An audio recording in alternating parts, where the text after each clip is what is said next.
Hi, and welcome to my TED Talk on how ADHD ruins your dreams. This is a cycle I've been thinking about for some time now, so I wanted to go through it, starting right at the top in delusion.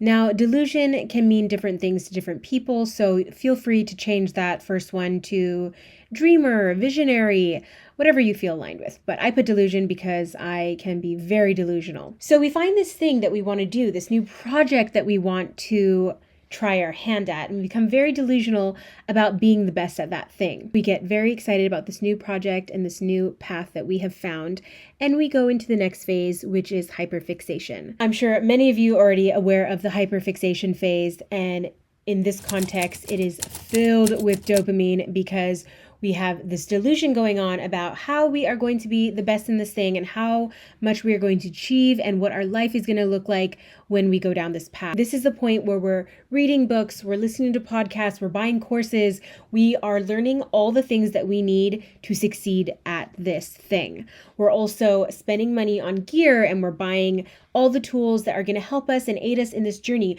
We're pretty much doing everything except doing the actual thing. Like, we may be dabbling in the thing, but we're not actually like making the moves, doing the needle moving things, if you know what I mean. So we are buying the workout clothes, we are reading all the craft books about writing a book, we are listening to podcasts about people finding agents and how they're writing their first books. We're not actually writing the book at this point. We're just in this delusional hyperfixation phase. This phase is loaded with dopamine. And if you know us, our little dopamine deficient selves are thriving in this era. If you have community and besties that you share this phase with, this is usually when you're telling them about all this stuff and you're like, oh my gosh, this is what I'm going to do. I'm going to be the next fill in the blank. Then after all that, we finally get to the point where we kind of have to do something. We have to do the thing that we're thinking about. And that is when the executive dysfunction hits. Now, this may not come right away.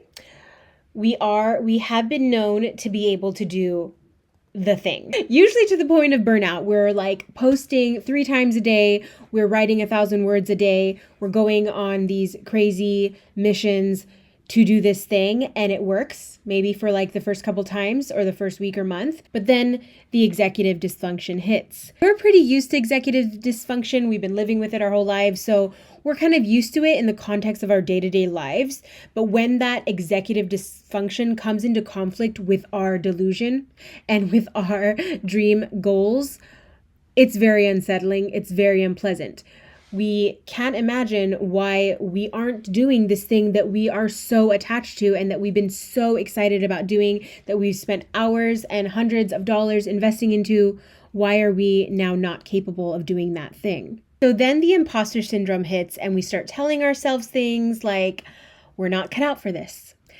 If we were really supposed to be doing this, it wouldn't be this hard. Other people who do this are so good at it and they don't have the same resistance. This is just not meant to be. We become so thrown off by the fact that our normal executive dysfunction and our normal responses we have to life are now coming in conflict with our dreams. It's almost like we think that if we're on the right path, we become neurotypical. We just expect that if we're walking the path that we're supposed to walk, we're somehow going to change into this neurofunctioning person who can achieve all those things. So the imposter syndrome is hitting us hard, which means we are going into dopamine decline. This same thing that has provided us so much dopamine over the last few weeks or months is now giving us the opposite. And this may not even be conscious. It might just be a very subtle, unconscious walking away from that direction because it no longer is providing us that dopamine. And what do we do when we don't have enough dopamine? We go looking for more dopamine. We go looking for more dopamine in whatever places you can imagine that we do so, and we walk away from whatever it was that we wanted to do. So in that quest to find more dopamine, we find another shiny object.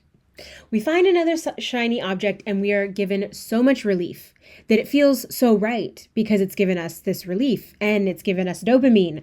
And we think, of course we didn't do the other thing, it's because we were supposed to do that instead. You know, we're not supposed to write a book. We're supposed to start an Etsy store. Of course, I'm supposed to go get my master's. Of course, I'm not supposed to start a YouTube channel. I'm supposed to open a boba tea cat cafe. We latch onto this shiny object. It's given us that relief that we wanted and the much needed dopamine, and we go right back into the cycle starting at delusion. So like I mentioned at the beginning, I have been through this cycle many, many, many times before. I didn't realize it was this exact cycle till recently, but there was a time in my 20s where I started noticing a pattern.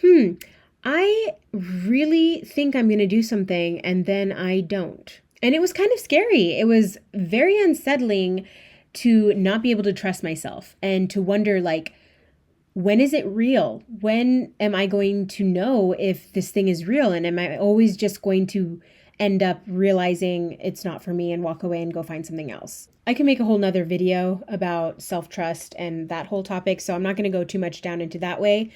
But I did want to offer a different solution to this cycle. I shouldn't say solution. I am no pro. Trust me. But I just wanted to think about it a little bit differently. So I'm going to pull that up. So as you can see, it's not a new cycle. It's just an adjusted cycle. And we have the first half of the phase exactly the same.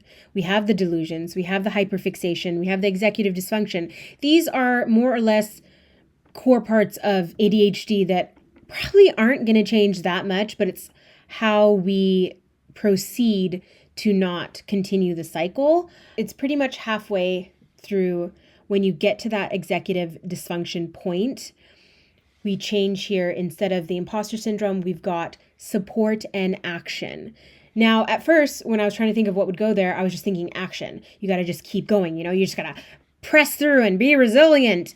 But that doesn't always work with us. You know, that doesn't always work with people who are already working so hard at the day-to-day. So to ask them to work even harder and to just push through, it's not always going to be the right thing to do. So that's why I put support, because you need to plan for that executive dysfunction. You need to plan that you are going to want to quit and that you're going to not feel good during this process. How can I support myself in this situation? What can I do to make it easier for myself and to take away that obstacle? An example of this support and action is to make things as easy as possible. Now, for me personally, I cannot handle tech issues. I get very frustrated. I'm not tech savvy. That can really derail my progress when I'm, say, making a video. So this right here is my low effort version of being able to film and create this video without getting into that mess. So I'm just using my photo booth.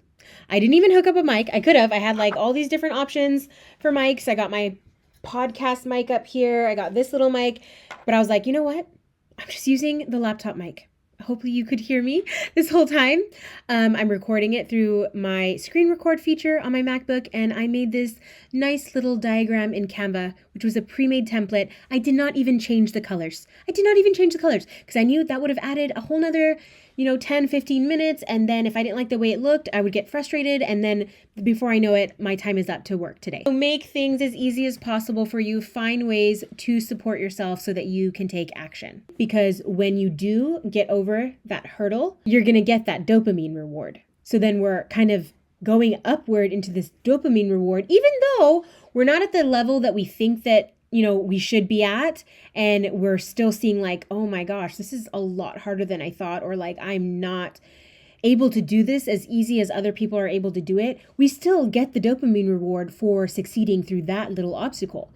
And that dopamine is going to help us to get to the next level, which is the person that completed that level. It doesn't mean that you're the end goal person that you've been imagining that you were like delusional about in the beginning of the game, but it is the next level from the one you had before, which goes back into the cycle of delusion and hyperfixation, learning how to get to the next stage of that. And if you just keep on that same path, you won't find yourself repeating this cycle with 100 different projects. Doesn't mean that it's the same project the whole time, but it will keep you from veering too far off the path. Now, that could also be a whole nother video of finding your path and your thing. Like I said, I have a lot of video ideas. So anyway, I've talked enough, but this is what I've been thinking about and I wanted to share it with you guys. I found this helpful. Thank you so much for listening to my TED Talk. If you'd like to hear other TED Talks about this or other things that I might have mentioned, please leave me a comment below because I'd love to do it. It's a little bit of a different style than the other videos that I have going right now, but I still feel like it's important for me to just be able to sit down and talk because I have too many ideas, and if they were all going to take me, days to make, I just wouldn't be able to keep up with it. Thank you so much. Mwah.